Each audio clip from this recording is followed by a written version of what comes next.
შენ ამ გონი პაპუნა უნდა იყო. ხვლივიძე. არა? მერე და რარო პაპუნავა.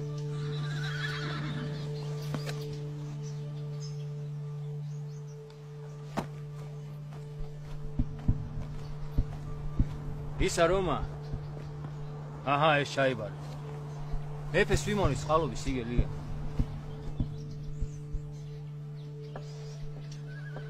მან დასერია ყველაფერი.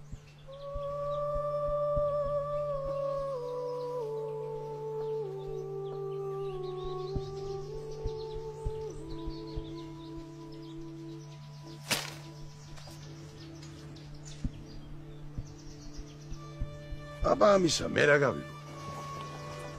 ტახტის აზნაურობა გიბოძა მეფემა. 20 კომლი გლეხი და მიწა მამული. დანარჩენი შენი სოფლის ღმერთს წააკითხე. ძალიან ავჩქარობთ. აო. აზნაურობაო. ნასრად ვიგდებ თუ? რა არის კაცო? აბა ამას უკვე. მას ხარაობისთვის ვისაც ალია. ნაწყალობები მამული ჩაიბარე. და სიმონის დაძახილზე შვილ ძირიანა ომში გამოდი. გაიგე? ისედაც ყველგან ვახტი მეფესა. სად გარბი? პური გავტეხოთ, კაცო.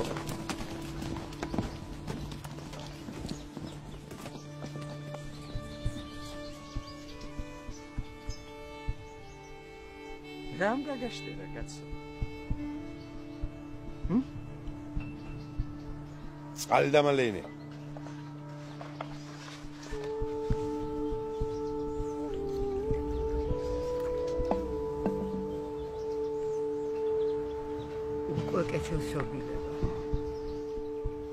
სიზმარში ვარ თუ რა ხდება ჩემთან დედაკაცო?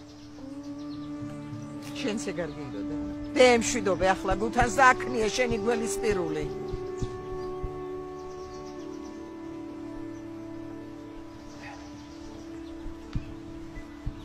სადმე სატახტის აზნაურობა? სიზმარში ვარ. ნაღდია, ჰა?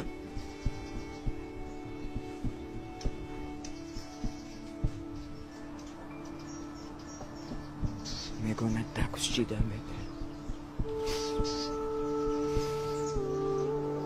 არაბა ქვლივიძიან ოჯახში მხოლოდ ქალებმა იცოდნენ რაც ხდებოდა. რადგან ერთი თვით ადრე სანამ მათი პაპუნა ომიდან შინ დაჭრილი დაბრუნდებოდა, მათ ეზოს ღამით 3 უცნობი მხედარი მიადგა.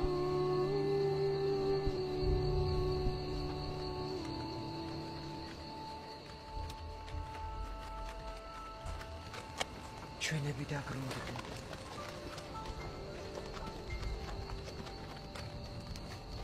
დიდება შენ დაღვართა.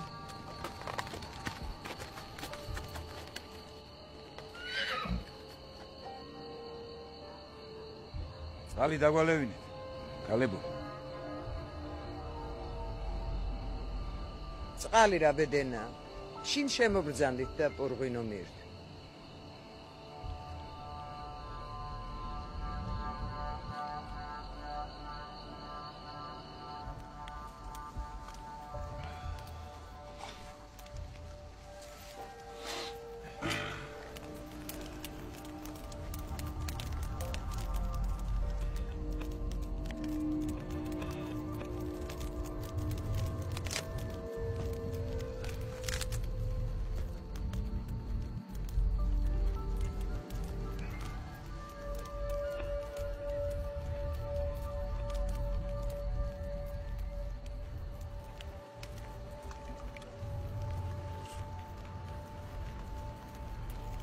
ნაომრებს აგევხართ.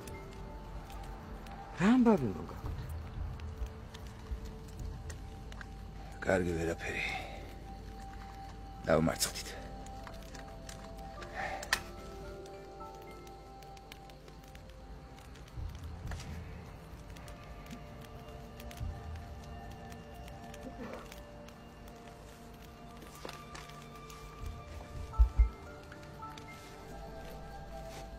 სვიმონ მეფე როგორ არის? ხომ მშვიდობით გამოაღწია ომიდან?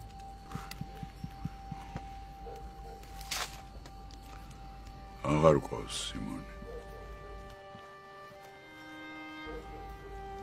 მოგვიკლეს მეფე.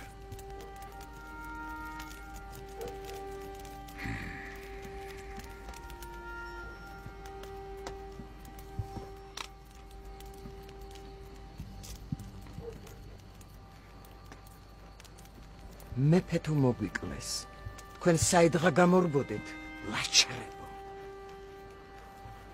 ჩემი ქმარშვილიც ომში იყო. და თუ მეფე აღარ ყავს, ისინიც ნუ დაბრუნებულან შინ ცოცხლები. რაღა აზრი აქვს იმათ შერცხენილ სიცოცხლეს.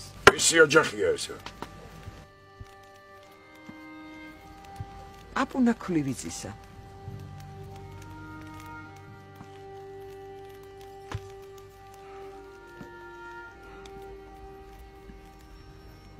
ბარაქა არ მოგაკლოთ უფალმა. შიმშვიდობით დაგვიბრუნოს ქმარშვილი. დედაკაცო. ცხენები.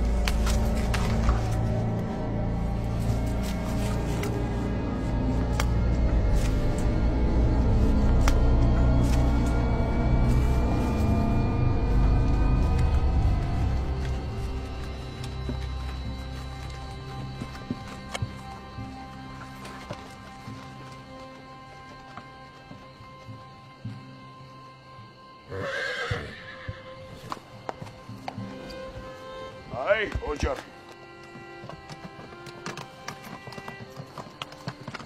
გაიგეთ. რეები თქვა დედაკაცმა. ესეთებზე დგეს ქვეყანა.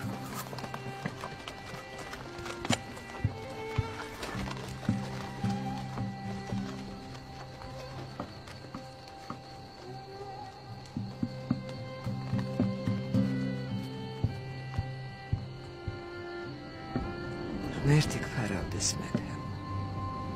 მეფეო? სიმონია.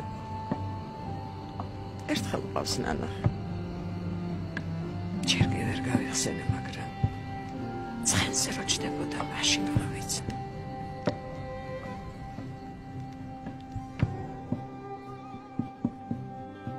ჩვენი ქალები.